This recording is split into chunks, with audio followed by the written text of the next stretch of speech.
Oke, Assalamualaikum warahmatullahi wabarakatuh. Kita bertemu lagi untuk kelas berikutnya iaitu bab 5. Okey, bab 5 pembinaan negara dan bangsa yang merdeka. Kita fokus kepada 5.1 hari ini 5.1 iaitu sistem ahli. Okey. So kita punya objektif pembelajaran hari ini adalah untuk menguraikan kepentingan sistem ahli kepada pembinaan negara dan bangsa. Maksudnya kita nak tahu kenapa sistem ahli ini dibuat dan apakah kepentingannya terhadap negara kita. Okey. So sebelum kita pergi terus kepada apakah sistem ahli itu, lebih baik kita lihat dahulu apakah maksud sistem ahli. Okey, kalau mengikut maksudnya, sistem ahli merupakan sistem yang melatih penduduk tempatan dan kaum lain untuk menerajui pentadbiran tanah Melayu. Maksudnya di sini ada perkataan yang penting iaitu melatih penduduk tempatan. So melatih, maka pemimpin-pemimpin tempatan ini diberi tanggungjawab untuk memegang satu portfolio. Kemudian mereka akan menjalankan tugas seperti mana menteri sekarang, tetapi mereka tidak melalui pilihan raya. Mereka dilantik sebab untuk melatih.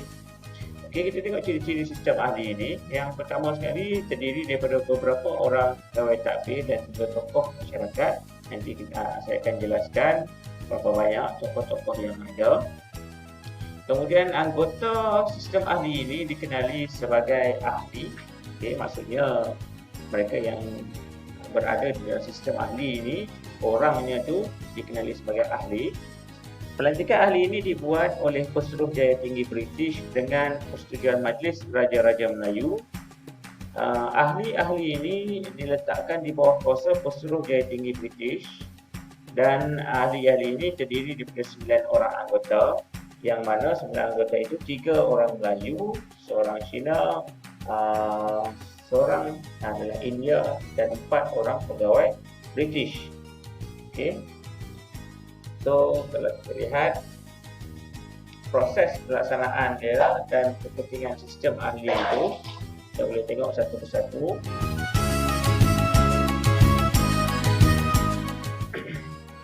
Okey, kita tengok proses ini. Setiap ahli tadi, ada 9 orang tadi kan, mereka akan bertanggungjawab menjaga satu portfolio yang mengandungi beberapa buah jabatan. Okay. Mereka ini akan dilantik mengurus tadbir harian jabatan mengikut dasar-dasar yang sedia ada. Okay, nanti saya akan nyatakan apakah portfolio dia dan siapakah mereka yang dilantik menjadi ahli tadi. Okay, ahli yang dilantik akan bertanggungjawab mencadangkan undang-undang berkaitan dengan jabatannya untuk dibentangkan dalam Majlis Perundangan Persekutuan ataupun MPP. Okay.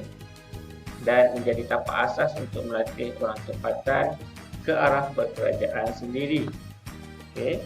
Kemudian memulakan proses perpaduan kaum di Persekutuan Tanah Melayu kerana ahli-ahlinya terdiri daripada berbilang kaum, dan memberi pendedahan kepada penduduk tempatan untuk mentadbir dan menerajui kerajaan walaupun masih di bawah kekuasaan British. Okay.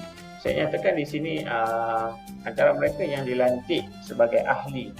Yang pertama sekali Datuk Onn Jaafar. Okey, kalau Datuk Onn Jaafar ni kita lihat dia dilantik, portfolio yang dia pegang adalah ahli dalam negeri ataupun sekarang kita panggil KDN lah. Okey, kemudian pegawai British yang dilantik O.A. Spencer. Ini adalah ahli ekonomi, senang kata seperti mana menteri ekonomi kita lah. Kemudian Tunku Yaakob Ibni Sultan Abdul Hamid, yang ini adalah ahli pertanian dan perhutanan. Kemudian Dr. Lee Tiang Keng, ahli kesihatan. Datuk E.E.C. Turai Singgam adalah ahli pelajaran. Senang kata, kalau sekarang kita lebih Kementerian Pelajaran lah. Kemudian J.D.